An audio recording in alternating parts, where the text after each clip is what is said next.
Well, I'm delighted to welcome our final speaker of our fellowship.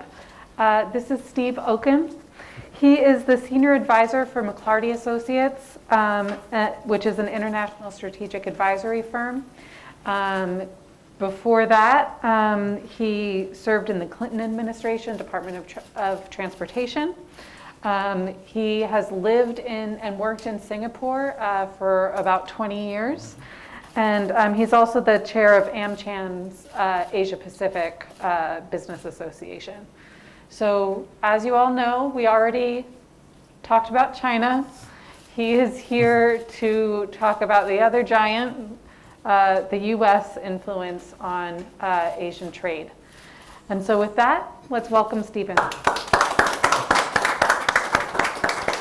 And you all have been here for 4 days of meetings now, and you just ate lunch, and I'm your final speaker. So I have to start with a story. It's the only way it could possibly work. So back when I was in the Clinton administration, I worked at the White House, and then I was at the Department of Transportation, and I worked for, one of the secretaries I worked for was Rodney Slater. And so I would travel with Rodney on occasion, and one time we were down in Selma, Alabama. And this was the site of Bloody Sunday and the march at the Edmund Pettus Bridge, and so we were going to make it a national highway. So we got down there early, and they invited Rodney in to preach at one of the churches, because he had preached, back in Arkansas, and so you traditionally would go to one of the black churches, and he would preach. And so we went in on a Sunday morning, and they asked Rodney to preach. So he got up at the pew, and he said, you know what, looking out at the congregation reminds me when I was a little boy. And I was sitting there, and we had a preacher, and he was known for giving long sermons. But this one Sunday, he went on for half an hour, and he had showed no signs of slowing down. And so there was an older parishioner sitting in the pews, and he just nodded off. And the preacher just kept going. About 10 minutes later, the parishioner started snoring a little bit. Not too loud, but enough that everybody could hear. And then about 10 minutes later, as the preacher is continuing to go on, the parishioner now starts snoring really loudly, so loud nobody can ignore it. And so finally the preacher stops, and he looks into the audience, and he says, will somebody please wake up Brother Leon? And a voice calls out from the back, you put him to sleep, you wake him up. Hopefully I will not put any of you to sleep today. That's going to be my goal. And want to talk about U.S. China, U.S. ASEAN. I just came back from Washington, D.C., where I led the AmChams of Asia Pacific, which is the umbrella organization of all AmChams. And so there were 15 different chambers represented, 44 of us. We met with the executive branch on Monday, so with Kurt Campbell from the NSC, and Ambassador Bianchi, the Deputy USTR, and Commerce Department, and Treasury Department, and State Department. And then on Tuesday we were up on the Hill, and we met with think tanks as well. And the message that we were delivering was that U.S. economic engagement is critical for the United States in Asia Pacific to advance its national security interests, its economic interests, its foreign policy interests, its domestic interests. That is a very tough message to be delivering in Washington, D.C. right now. And it's very important that we do that, because where we are headed right now, without any course correction, is that we're going towards Cold War 2.0. And the Cold War 1.0 was the U.S. and the Soviet Union, and without a course correction from, I would argue, primarily Beijing, but you could certainly argue from Beijing and Washington, without that course correction, we are going to be in Cold War 2.0. It's going to be very different than Cold War 1.0, and it's something that certainly businesses are really starting to appreciate and focus, that the geopolitical risk has never been greater for businesses and investors, and we need to figure out how we take that into account when we are doing business in this part of the world. And this part of the world is the most fascinating place to be in. It's the most strategic place to be in, because this is the first time I'm using this terminology, which I took from a friend of mine, so we'll see if it works. But right now we're in a situation where it's the CIA versus the VIP. right? The CIA stands for China, India, and ASEAN. And that's what China's focus is. How can China bring together better relations with India, have better relations or dominant relations with ASEAN? Because if the CIA can be the dominant economic, political, military, but certainly at least economic and political alignment, that is going to mean China, for the most part, is going to be at the forefront of where we head in the 21st century. The U.S. strategy is the VIP strategy. Anyone have a guess what VIP stands for? Not very important person. Or in Southeast Asia, what's VIP stand for? Something Indo-Pacific? No. Vietnam, Indonesia. Bingo. Vietnam, Indonesia, Philippines. Because these are the countries that are large. They're large enough, right, where they can have both an export market and a domestic market.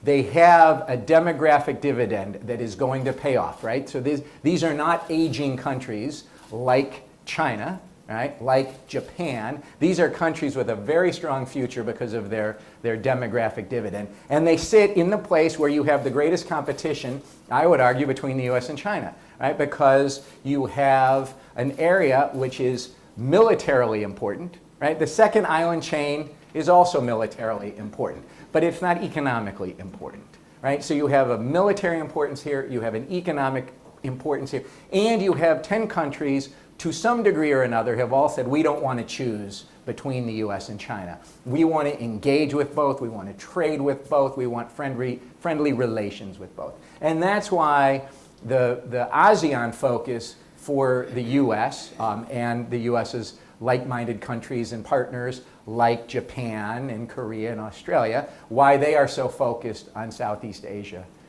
right now. And within Southeast Asia, it's the VIP countries that, of course, are the predominant because of their size and their economic growth potential, their current economic abilities and their growth potential. And so the U.S. is now really focusing with Japan and Korea and Australia, right, on ASEAN, on the VIP countries, as is China. And so this is where the competition is going to play out between which version are we going to see? Is the world going to move towards the CIA, or is the world going to move where the VIP countries are more important and there's a balancing between the US and China? And so that's kind of the message we were trying to deliver when we went back to Washington, was how important the VIP countries are, how important Southeast Asia is overall, and why the US needs to have economic trade and engagement in this part of the world. I think the US recognizes that. You see that through the Indo-Pacific Economic Framework. I don't know how much Deb Elms or others have talked to you about that, so happy to do that in the Q&A. You can argue that that's not enough. It's not a trade agreement. It's not TPP. It's not even RCEP.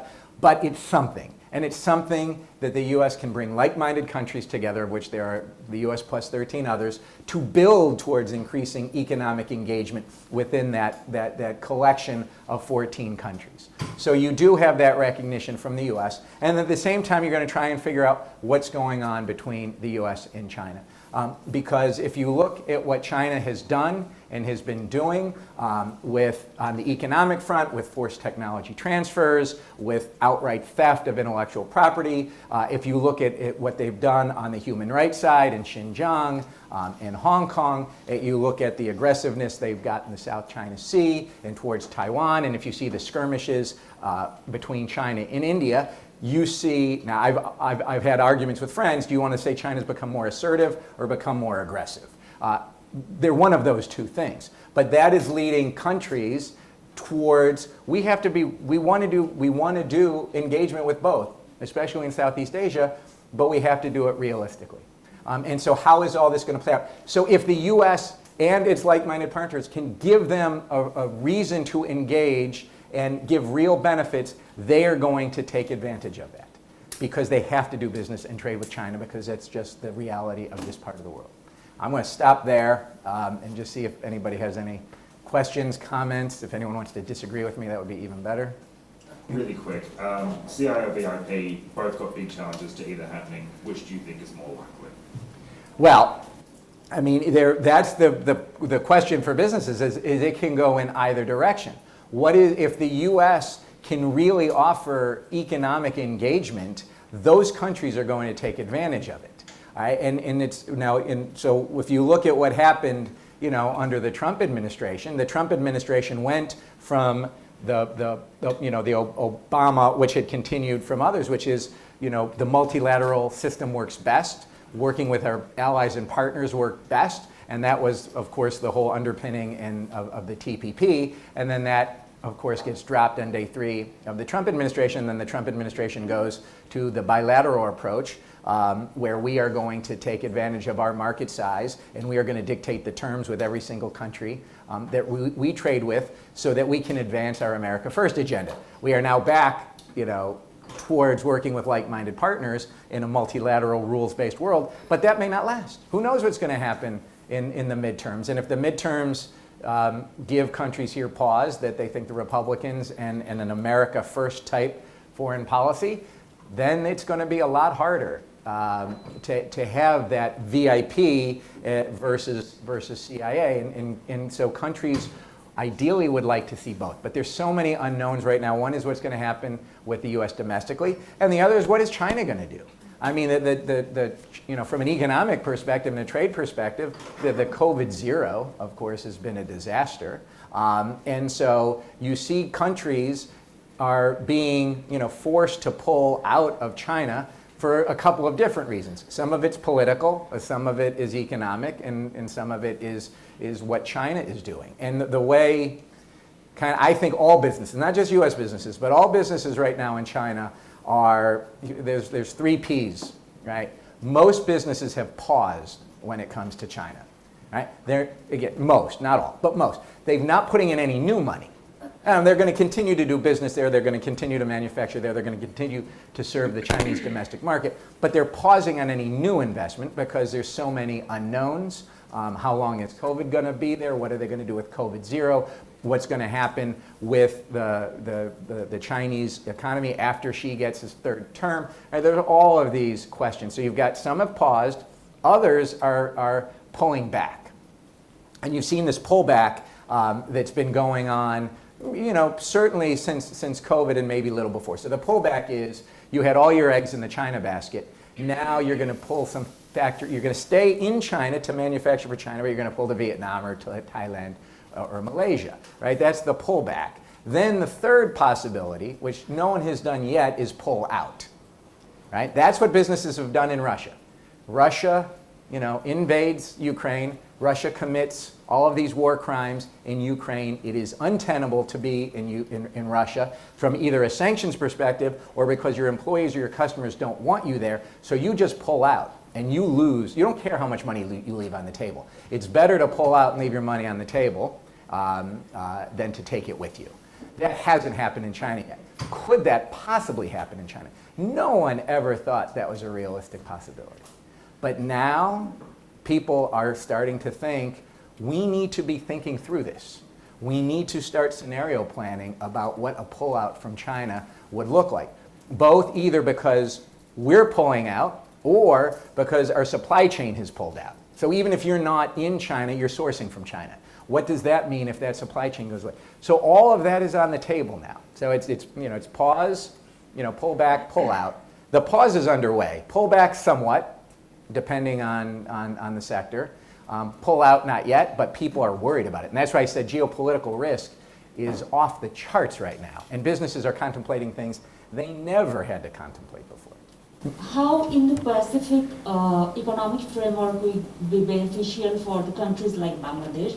U.S. has withdrawn the GSP facility from Bangladesh in 2013. And then trade agreement, TICFA, has been signed that time. And every year, U.S. has reviewed the labor compliance and industry compliance issues in Bangladesh. Every year, a TICFA meeting held in Bangladesh.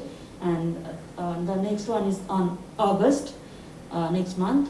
So how do you see this kind of withdrawal and the Indo-Pacific economic framework issue? I'm going to give you the contact of the person on the delegation from Bangladesh, because I can't answer that Bangladesh specific question, but I know it came up, that kind of question came up in our meetings also from a Cambodia perspective You as can well. tell LDC countries' perspective too. Yeah, no, I'm saying, so I can't answer like the specific question, but right, from an LCD perspective, I think that is part of what the U.S. has done with the Indo-Pacific Economic Framework. They've got, I mean, I know, I don't think Bangladesh or, I don't think Cambodia's a part of it, Bangladesh is not. But you have countries like Fiji have signed onto it. I mean, I think that's the goal, is how do we get like-minded countries together to try and have some type of economic integration and increasing economic trade work, while you have to balance the political issue in the United States, which is that basically trade has hurt the American worker, and that we now need to shift to a worker-centric trade policy. And so if you start to give those type of preferences to countries, the question is, well, what does that mean for the US worker? What does that mean for the garment worker?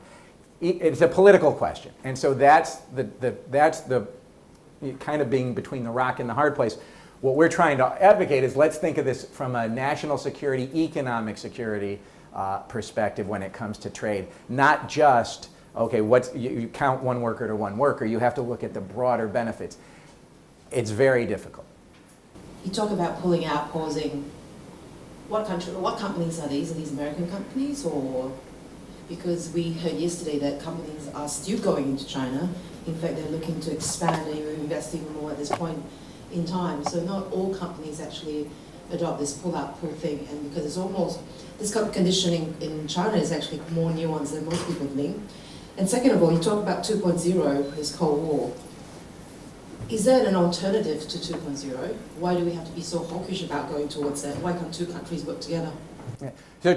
So one, on the first question, I mean, it's, again, when I said, you look at it from a supply chain perspective, I don't know that there's many countries that are going into China to have China be their global manufacturing hub. They will, China's a great market, and most countries have to be, most companies have to be or want to be in China, because it is such a great domestic market to serve. So you will go in, I don't think you're going to go in now, because it's too hard with COVID-0 to be putting greenfield in China now, but you're certainly going to go into China to serve the Chinese domestic market. Where the pullback takes place is, you stay in China for China, but you're not going to be manufacturing necessarily in China for export to the US, the EU, Australia, or wherever that may be. There's too much risk anymore with keeping all your eggs in one basket. I mean, that is part of the issue. The other part of the issue is that China is the COVID-0 has taught the lesson. This country can shut down at any time. Look what's happening to Apple, look what's happening to Tesla. And so we have to be diversified out. The other issue is, you have, certainly in certain sectors, when you come to Xinjiang, and from the US government perspective, the genocide, and other governments, the genocide that is taking place there. And so you've now got sanctions on any product made out of Xinjiang, right? And that's predominantly cotton, tomatoes, polysilicone.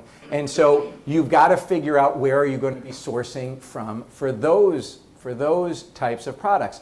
So what companies are doing is that they're doing dual sourcing in China, right? They'll say, okay, we're going to continue to manufacture polysilicone, right, and our solar panels in China, but we're going to split our factory.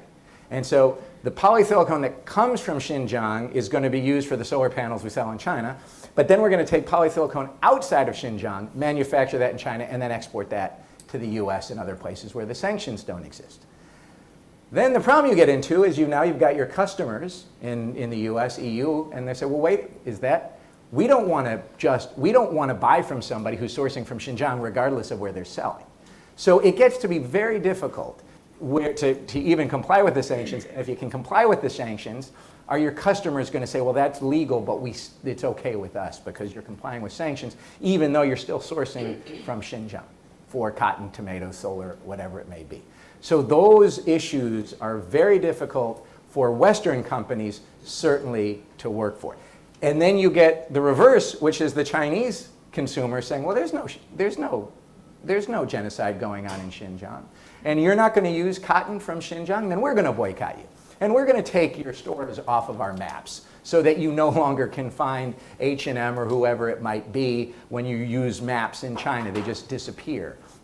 Because that is your penalty for complying with sanctions when it comes to Xinjiang. It's just very difficult in China right now. Sure, there are some companies that might still go in, and it is a market that most U.S. companies who were there before are still there now, but it has become much more difficult to navigate. Does that answer? I mean, I'm happy for you to rebut that. I don't think so. I think businesses go into countries and they have risk mitigation processes all the time. These are business risks. Going to countries that are dangerous. China it's always been risky. So why is this sudden hawkish stance that, oh my God, let's exit this market right now? And the fact is people aren't exiting the market right now. You can't replace supply chains overnight.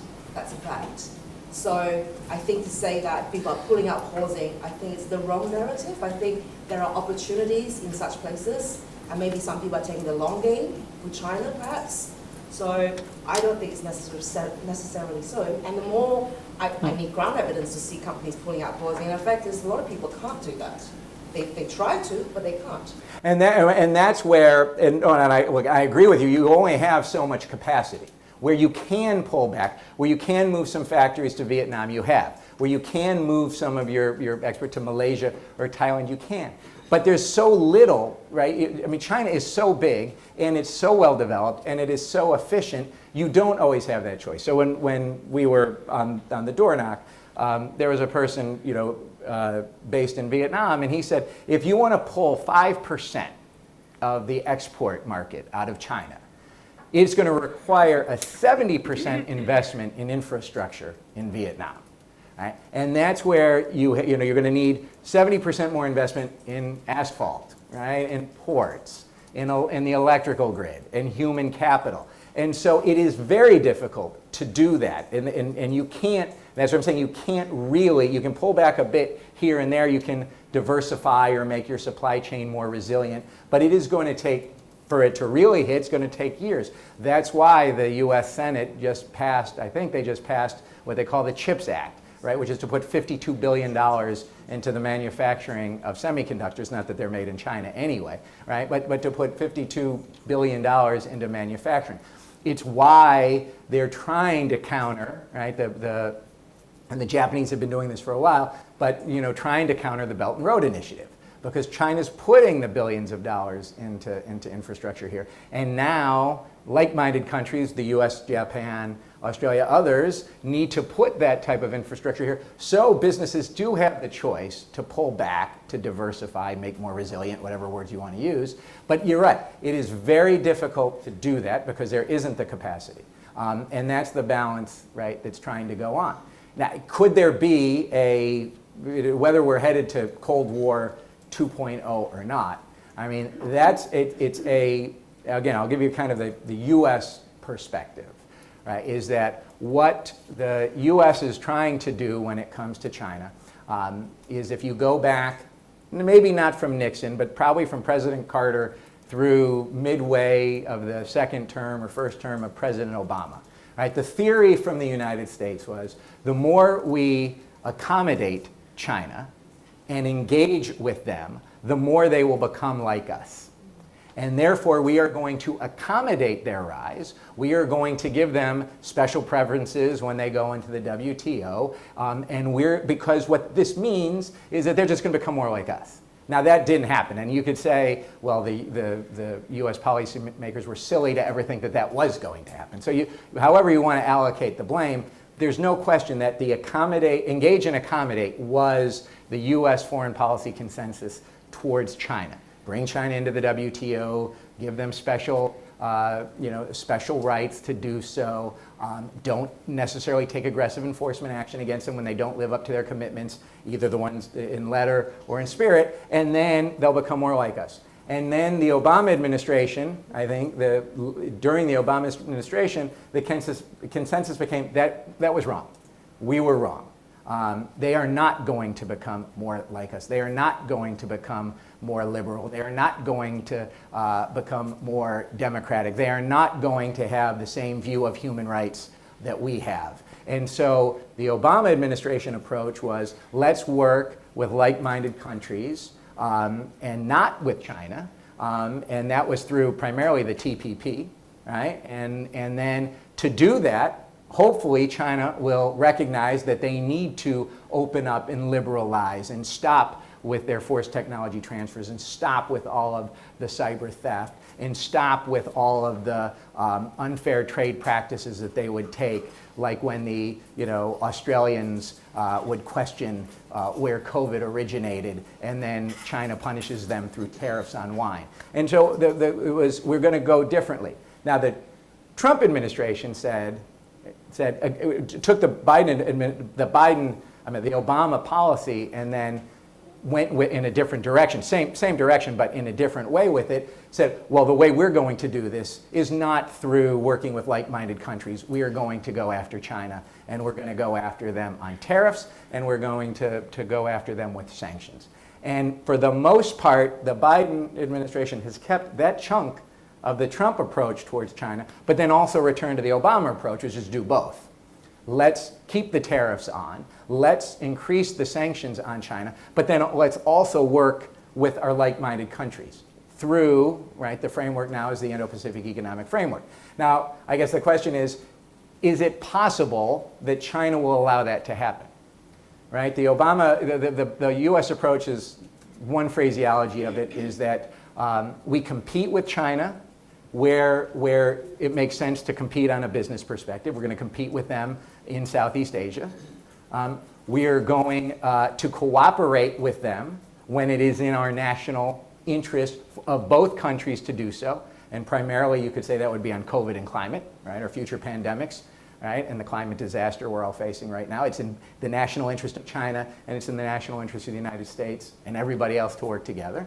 And then we're going to confront them when they need to be confronted. We're going to confront them with the militarization of the South China Sea. We are going to confront them when it comes to their extremely aggressive and increasingly aggressive approach towards Taiwan. We're going to confront them on their human rights violations, be it in Hong Kong or Xinjiang. And now the question is, will China agree that, yeah, we can do this? Where you confront us, we'll confront you back, but we can also cooperate and we can also compete. I don't know that China will go with that strategy. And that's the question is, are we going to have a Cold War 2.0? How is all of this going to play out? No one knows the answer. It's the trajectory we're going towards. We hopefully will avoid it, but that's what's really concerning, certainly to the business community, in that how do we prepare for it? Claire from Bloomberg in Jakarta. To your point, so the U.S. has been unwilling to offer market access or lower tariffs at its recent trade deals with Southeast Asia, while at the same time becoming increasingly reliant on countries like Indonesia and the Philippines to stand up to China in the South China Sea. Do you see a risk of the U.S. potentially alienating its like-minded partners, where these countries start to think, what am I getting economically for what I'm giving up militarily? And look, that is a live debate happening right now. Right? And so typically what happens in a trade agreement, right, is that I'll use U.S. terminology for what a trade agreement is. Right? So a trade agreement is something that is signed by the president. Then the laws have to be approved by the Congress for that trade agreement. And a trade agreement will typically, right, so the one side gives something, the other side gives something. So the U.S. will say to Indonesia, we need you to enhance your digital trade frameworks and policies. We can't allow for data localization, right, when it comes to the 21st century economy, because we need the free flow of data. And if countries put in laws that require the localization of data in every single country and restrict the flow of data in every single country, that is not going to work for global business. And so the U.S. says to Indonesia, again, hypothetically speaking, U.S. says to Indonesia, we need you to change your laws when it comes to data localization. And Indonesia says, okay, but in return, I want greater market access. I want you to lower your tariffs to my goods, and so I will trade these things off. That would be a trade agreement. Now, what the U.S. is saying, at least at the onset of IPEF, is that we are not going to give market access. We are not going to lower our tariffs.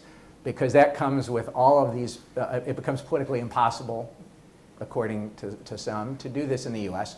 So now we've got to come up with some alternative way to have some type of digital agreement that is short of a trade agreement, but would be, in US terminology, an executive agreement.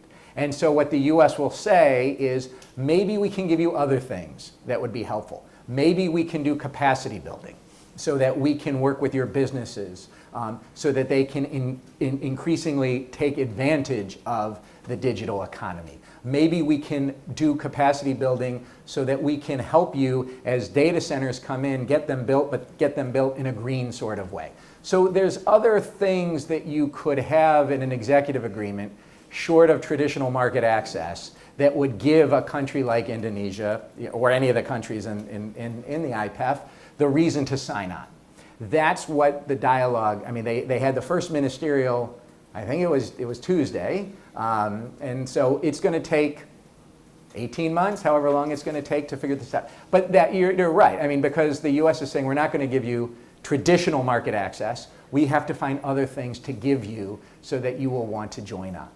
The other things that the US is looking for, they also want the environment and labor protected in any of these agreements or commitments that would be signed within the trade pillar of the IPEF. There's 4 pillars in the IPEF. I'm sure Deb went through them. So trade is one of those pillars. In the trade pillar, you have different, I guess they're calling them subjects within the trade pillar. One's digital, one's environment, one's labor. So they would want in any agreement within the IPEF that labor rights are protected. They want to make sure that gig workers have the same rights as non-gig workers. They want they want an agreement which would say the data privacy of the workers is protected so that the employer can't take that data of the employee and use it against them. They want data protection for workers as part of that type of agreement. So those are all the things. And the environment, it would certainly be green economy when it comes to data centers, if you're talking about a digital agreement, and what can you do to ensure that we have the environment protected while we increase trade, because that's one of those political issues we've had in the US. So it's going to be a new way of trying to do trade, and we'll have to see if it works and if there are enough things to give a country like Indonesia to sign on without market access as traditionally defined. If you look at the last decade, we have seen China being very active in the Southeast Asian region, where they have had Belt and Road Initiative, Maritime Silk Road. They have been pouring investments in ASEAN and also giving market access in return. Does that mean, but I have not seen US being that active in the last decade on ASEAN. I think they have been preoccupied with other stuff. So do you think that IPEF is one of a way for them to catch up with China in terms of their exposure in ASEAN? Yeah, I mean, look, and I don't know, and I think the US recognizes you can't catch up to China here, right? Because China's too big, it's too close, it's got the economy and everything. So that's the question that the US is saying. Again, if you go back to the Obama administration, it was, trade through the TPP, right? Which had, I'm going to make up, I mean, I was Singapore and Malaysia, Vietnam, right, were members, but Indonesia, Thailand, Philippines, right, LMC were not. Singapore was, so you had 4. And now what that thinking of the Biden administration is there a way we can make it broader? It's not going to be as integrated as TPP or as RCEP, but we have to do something. And we also have to do something on infrastructure. We're never going to be able to compete with Chinese money on Belt and Road. So are there ways that we can work with the private sector and do these public-private partnerships to bring in the type of infrastructure that would be needed? And that's the type of, if you think of the 3 C's, right, that I had mentioned earlier, right, compete, confront, cooperate, this is in the compete. How do we better compete with China? And so there's an infrastructure initiative, and then there's the Indo-Pacific Economic Framework, and then you have diplomatic and military cooperation that's going on at pretty high levels, right? You had President Biden host the ASEAN leaders in Washington. First time ever, the ASEAN leaders went to Washington, D.C. They'd met before in the U.S., but never in Washington, D.C. First time that happened. You see cabinet official and the vice president coming here. So there's a recognition that we, the United States, need to be doing much more. We've always had the advantage on investment. There's much more investment from the United States in Southeast Asia than there is from China, from U.S. businesses. And that's been our big factor. And it's the way it's the way the U.S. invests, and it's the way the U.S. does business. It's the way the U.S. comes in, respecting. You're going to give me a lot of examples, but for the most part, right, respecting rule of law, not engaging in corruption, bringing in the types of CSR and philanthropic activities that businesses from the United States had always done that China hadn't done. That's changing, right? I mean, and China's catching up in other ways too. But yeah, it's going to be you can't out-invest China here, so you've got to come up with a lot of different ways from a U.S. policymaker perspective, and they're trying. So just one more. In a recent interview, former Malaysian Prime Minister Mahathir, he said IPEF is actually a political coalition between countries, because if it's economy, and like we know, IPEF doesn't lower the tariffs or something like that. So if it's really purely economic and they're talking about Indo-Pacific, why should IPEF avoid China? And why not US invite China to join the IPEF if it's sincere in the initiative? So what's your thought? I mean, the question is, if you look at how China had, from a business perspective, and on the business side of China, if you look at what China has done when it comes to business, right, there is no level playing field when it comes to their state-owned enterprises. You look at their Made in China 2025 and all the subsidies that are now starting to pay off when it comes to electric vehicles, and when it comes to AI, and when it comes to pharma, and all those other, those 10 sectors that are in, Made in China 2025 that the state has completely subsidized. When you look at what happens when you enter into that China will use its economic might to punish those that they don't like what they're doing politically, and you can see that with the two Michaels, right, the hostages that were taken in China in retaliation. You saw what happened with South Korea when the THAAD missiles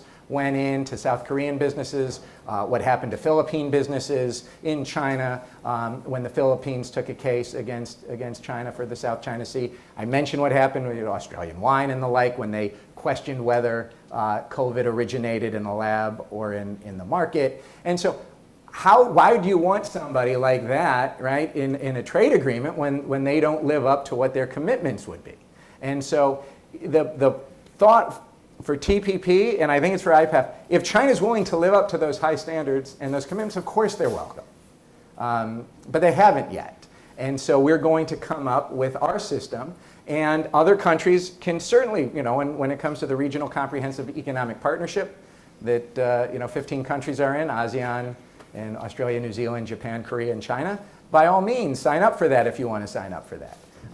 But if you want to get a higher standard that's going to cover labor, going to cover environment, going to cover digital, and China's treatment of digital is very different than most other countries' treatment of digital, then why would you want to have China in IPEF?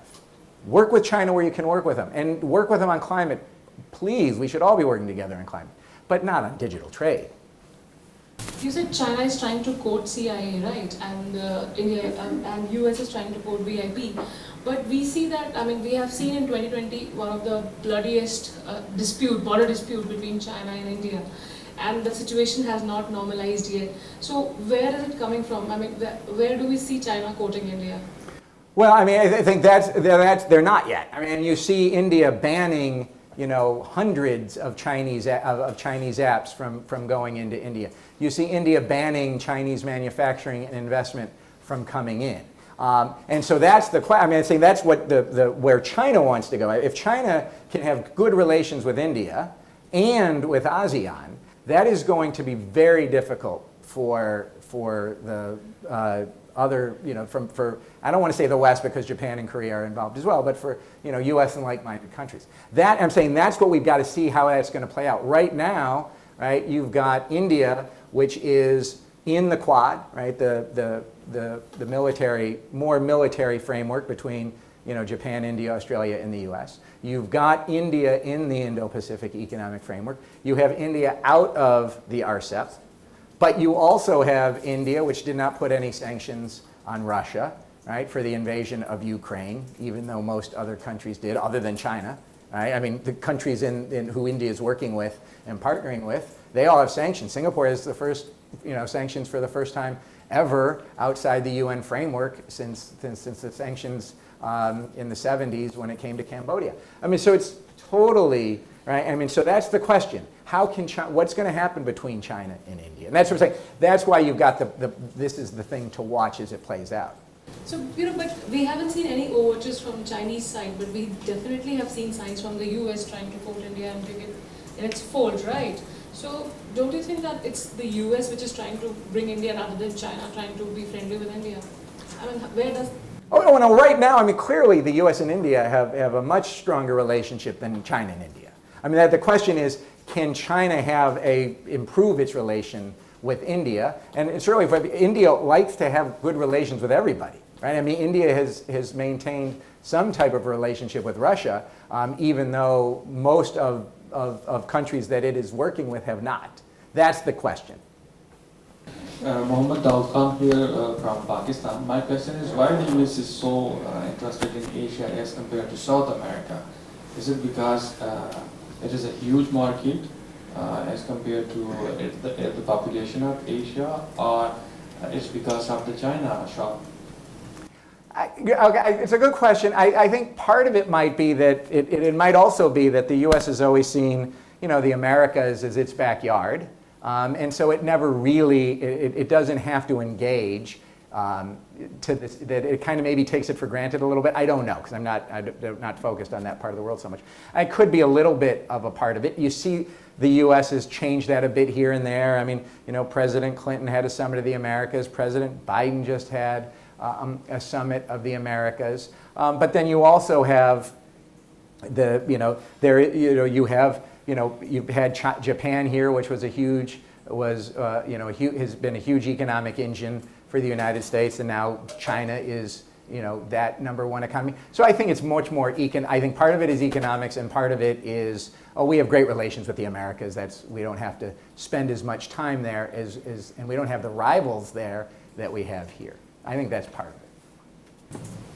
Can you comment on whether you think Nancy Pelosi will go to Taiwan, and what's U.S. interpretation of China's reaction in terms of bearing our costs? Wait, China's reaction in terms of? Pelosi actually visiting Taiwan. Anyway, everybody's talking about it, and it's I guess the first thing that my starting point is that she hasn't said she's going to Taiwan. She did not formally declare that this is going to be a stop on my visit. So that's with that having not yet been said, she may not go because she's never said she was going to go. Somebody leaked it that she was considering going. Now, given that it was leaked, and given what the White House has said, and given what China has said, you now have a kind of the choice that Speaker Pelosi has to make, right, is, am I going to do what seems to be in the best interest, which is lower the temperature and not go, or do I now not need, can I not be seen as being told what to do by the Communist Party, so I'm going to go anyway? Clearly that's kind of the debate right now. But I think given that she hasn't formally said she was going, that's probably an out for why she wouldn't go. And that's kind of, that would be my guess, but it's just purely a guess right now. The other thing, you think of the U.S. politics. We have co-equal branches of government, Speaker Pelosi does not report to President Biden. Speaker Pelosi is an equal to President Biden in our system, the same as the Supreme Court is an equal. So it's not like President Biden can order her not to go because he is not her boss. She is her own boss. She is very strong against the Communist Party, and I don't know if you recall back, I think it was in '91, when she went and she snuck out of a visit she had to a museum and unfurled a banner about Tiananmen and that she did then. So I mean, that is who she is. And so you have her personal beliefs, you have the geopolitics, you have her own politics, and so we're just going to watch. And then who knows what happens if she goes? What will China's reaction be? We've had speakers of the House go to China. Newt Gingrich went in 1997, different world, but U.S. China relations, moved on from his visit. So what's China going to do? It's something to watch, of course, that we're all watching. I have a short question. Why U.S. remained so rigid in the last WTO ministerial conference to extend trade benefit to the graduating LDCs? I mean, I think it's more, I did not follow the WTO talks other than just to read a bit here and there. But it's the politics around trade in the U.S. right now are as fraught as it's ever been. I mean, obviously, I'm a Democrat, and I was a kind of a Bill Clinton Democrat. Bill Clinton who signed NAFTA, Bill Clinton who signed China's WTO Accession Agreement. It is now the politics around trade are that part of the Democratic Party's almost vanished, and the Republicans who were the pro-trade party, Donald Trump has basically wiped that out.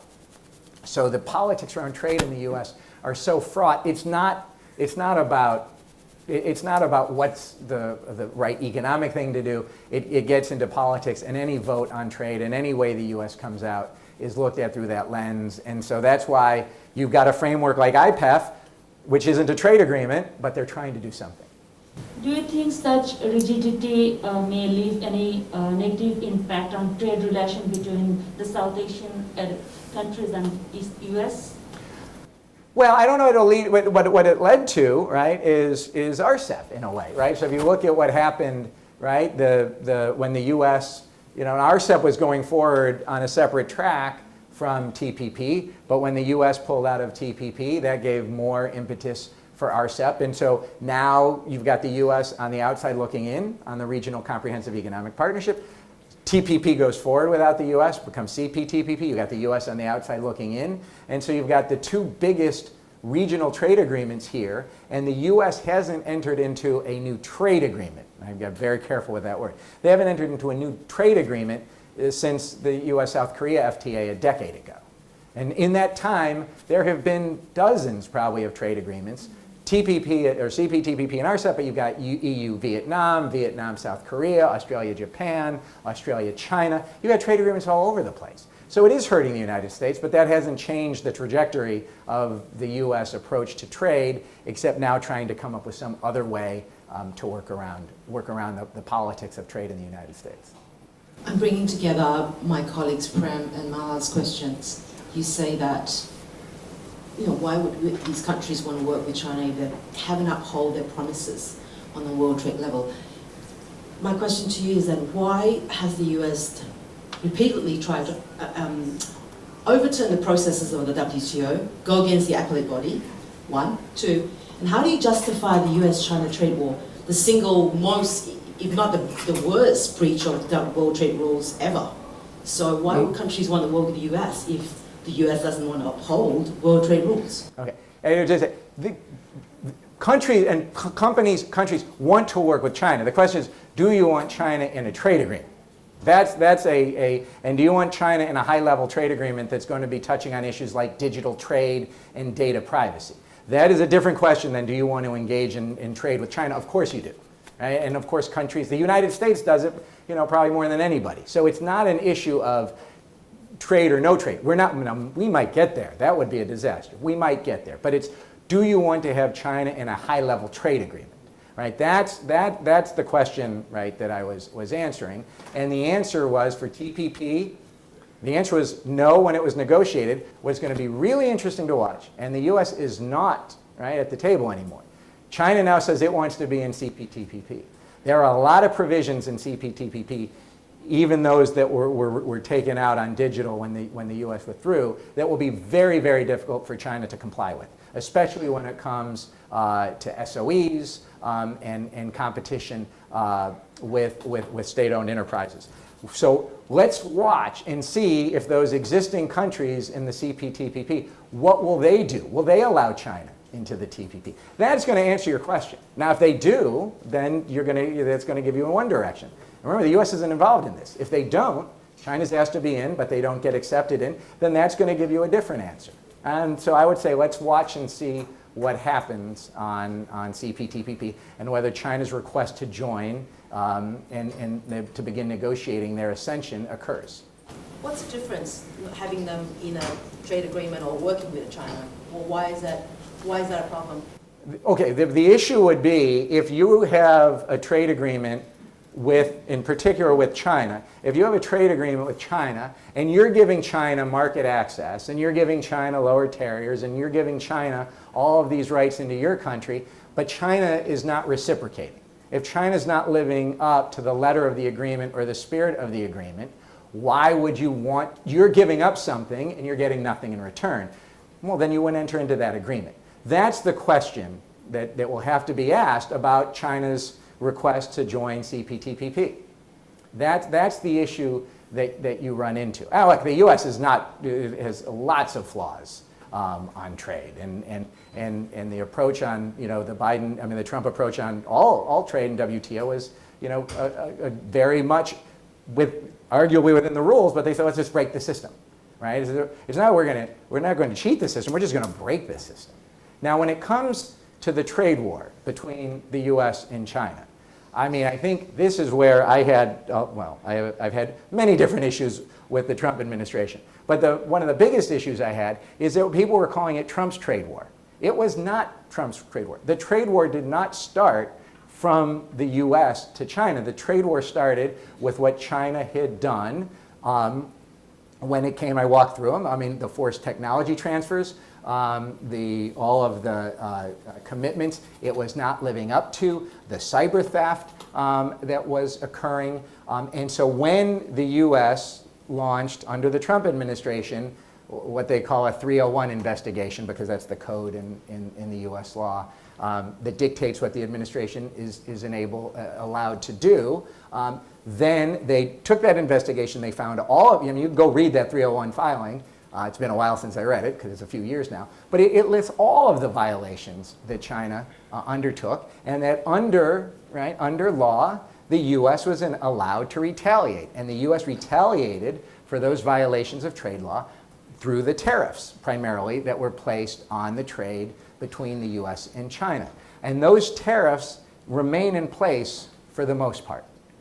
Even though you could argue it hasn't changed China's behavior, and you can certainly argue in an inflationary period it's hurt the United States economically and domestically, and you have people like Secretary Yellen saying we need to take down those tariffs because it's in our economic interest to do it. But then you have, Ambassador Tai, the U.S. Trade Representative, said, this is a tool I have to get China to comply with the law.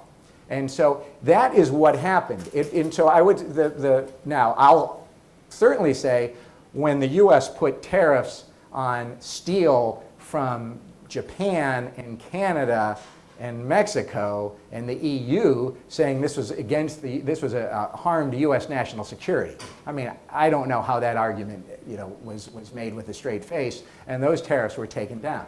But the economic tariffs under the 301 complaint against China were totally justified under U.S. law. They're well documented, and that's why it should never have been called Trump's tariffs, right, or Trump's trade war. This was these were violations from China that the U.S. then had the right to retaliate against.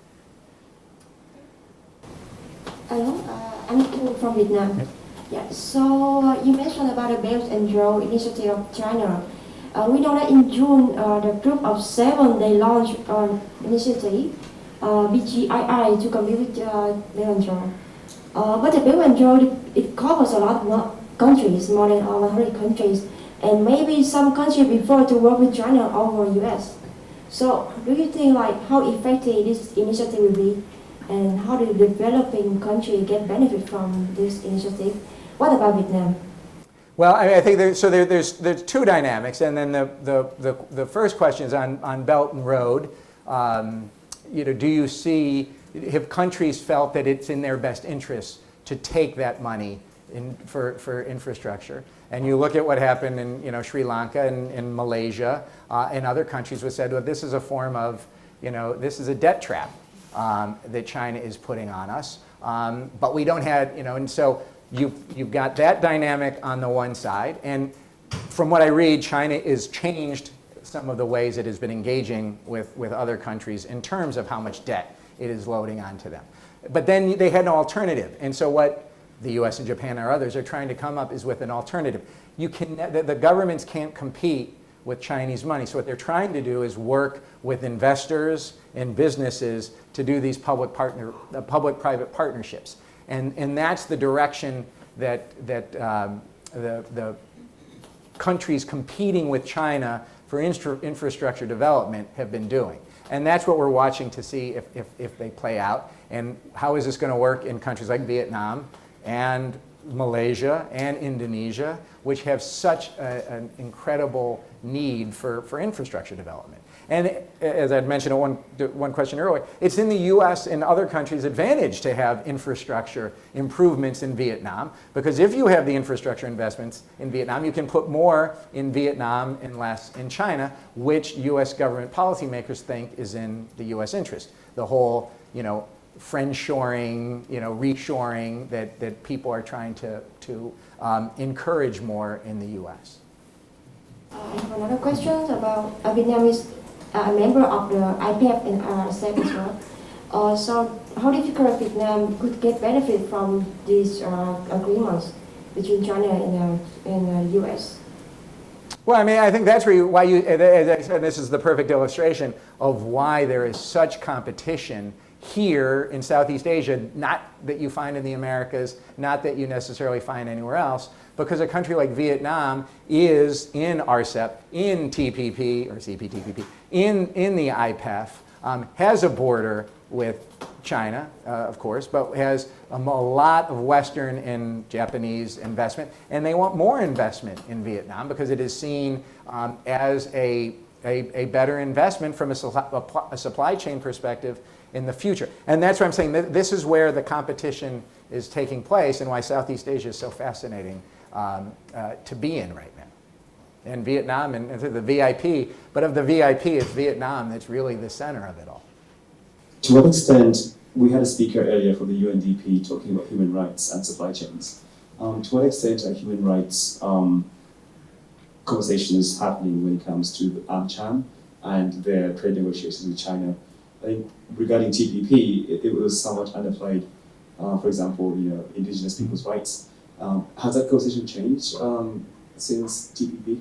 It's changed, and I think that the human rights has changed a lot, not just from a government perspective, but you also see it from a consumer perspective, right? And there is probably more forced labor in a way in Southeast Asia than almost anywhere in the world. And the reason why you have so much forced labor here is because there's so many migrant workers here, and it's the migrant workers who are the most susceptible to forced labor. And so you have situations where people pay agents and then they can't leave their job. They're basically trapped at their job in Malaysia or whatever country they're in because they have to pay back the agent, or the employer takes their passport and so they can't leave.